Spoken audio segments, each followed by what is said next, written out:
नमस्कार, SBR news 1 में आपका स्वागत है। मैं हूं आपके साथ रूबी और आइए करते हैं खबरों की शुरुआत। Today's news updates: Indian Muslims medical mission to Turkey by Khalid Noor Mohammed Chinoy Research. Former General Secretary Milli Forum Riyadh has inaugurated documentary in Bengaluru.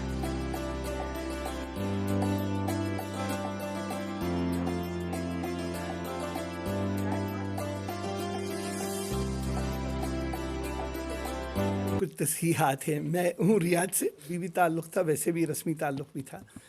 लेकिन बहरकैफ इन दिनों में मैं इंटरनेशनल इस्लामिक यूनिवर्सिटी मलेशिया में बतौर रिसर्चर के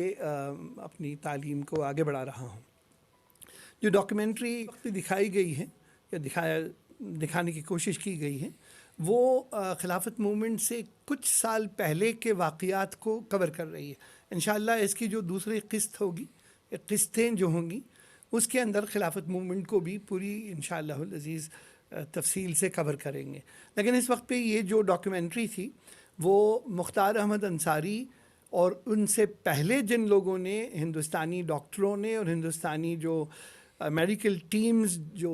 तुर्की गई हुई थी, खिलाफत उस्मानिया के ज़माने में जो तुर्की था, ये ऑटोमन टर्की जिसको हम कहते हैं, वहाँ पर ये लोग मेडिकल मिशंस ले गए। वो यूके से गया हुआ था, जो हमारे सैयद अमीर अली जो थे,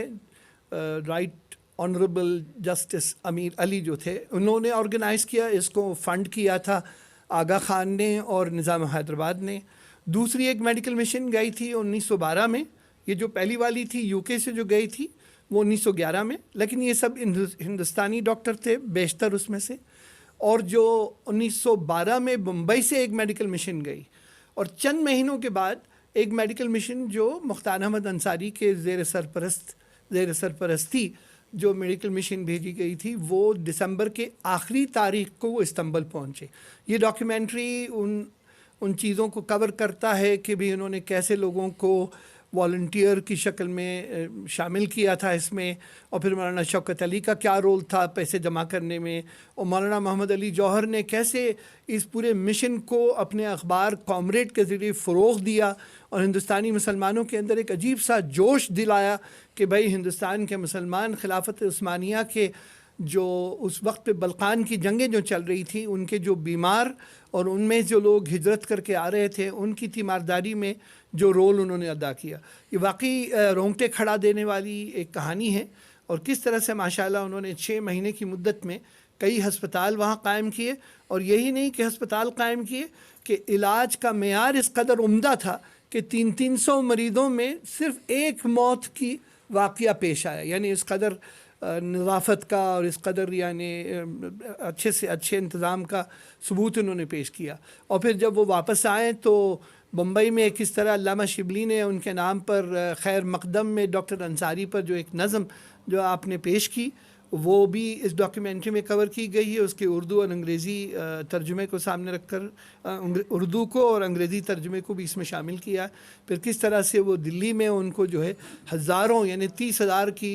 मजमे ने दिल्ली जामा मस्जिद में उनका जो इस्तकबाल किया, ये कहानी है। साथ ही साथ एक एपिलॉग है जो इस डॉक्यूमेंट्री के साथ शामिल है, जिसमें इस डॉक्यूमेंट्री में हमने जो मेडिकल मिशन के जो बड़े बड़े कारनामे हैं उनको गिनाया है। ज़ाहिर बात है इतना वक्त नहीं कि सारे कारनामों में थोड़े से वक्त में इसको पेश करें, लेकिन ये कि आप इसको ज़रूर से देखें और दूसरों तक इसको इंशाअल्लाह पहुँचाएँ। इसमें हमें जब कहते हैं इंस्पिरेशन मिले कि भाई जब हमारे जो पुरख जो है हमसे पहले जो हमारे फोर फादर्स हैं उन्होंने उन दिनों में किया जबकि वो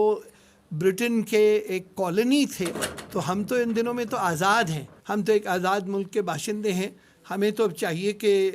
इससे ज़्यादा हम काम करके बताएं, ना कि सिर्फ मुस्लिम दुनिया के रहने वाले लोगों के लिए बल्कि सारी इंसानियत के लिए हम किस तरह से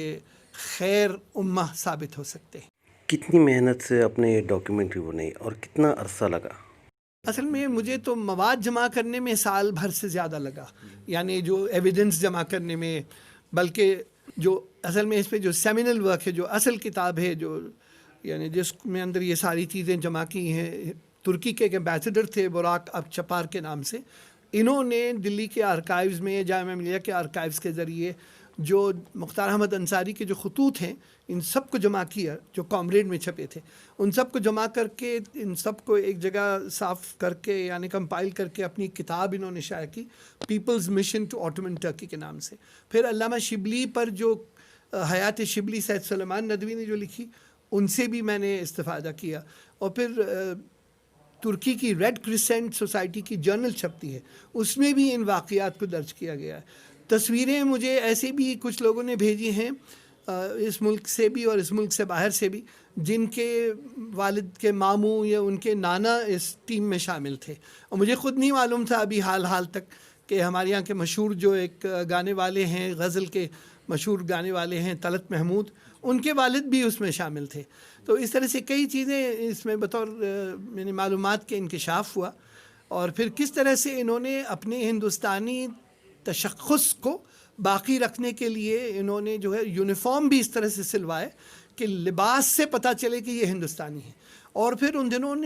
دنوں میں ترکوں نے بھی ان کو اتنا سراہا اور اتنا ان کی قدردانی کی کہ جب وہ وہاں سے نکلے ہیں تو ان کے نام سے ایک گاؤں کا نام بھی بدل دیا کہ ہندی یا کوئے کے نام سے، اور ایک مسجد انہوں نے بنائی تھی وہاں پر جو ٹمبر کی لکڑی کی بنی ہوئی تھی، اب اس کو انہوں نے اثر نو اس کو تعمیر کی، اور ماشاءاللہ اس کا مسجد بھی نام بھی اسی طرح سے ہندیہ مسجد کے نام سے ہے۔ اور پھر کچھ کیا کہتے ہیں اس کے پلیکس ہیں، اردو میں کیا کہیں گے اس کو، تو اس سے بھی یہ پتہ چلتا ہے ترکی میں اور فارسی میں کچھ اشعار کے ذریعے کہ بھئی یہ ہندوستان اور ترکی کے درمیان کی جو اخوت ہے اس کی یادگار کے طور پر بطور یادگار وہ جو اب اس میں ڈاکیومنٹری میں بھی ہم نے دکھایا ہے۔ اور وہاں کے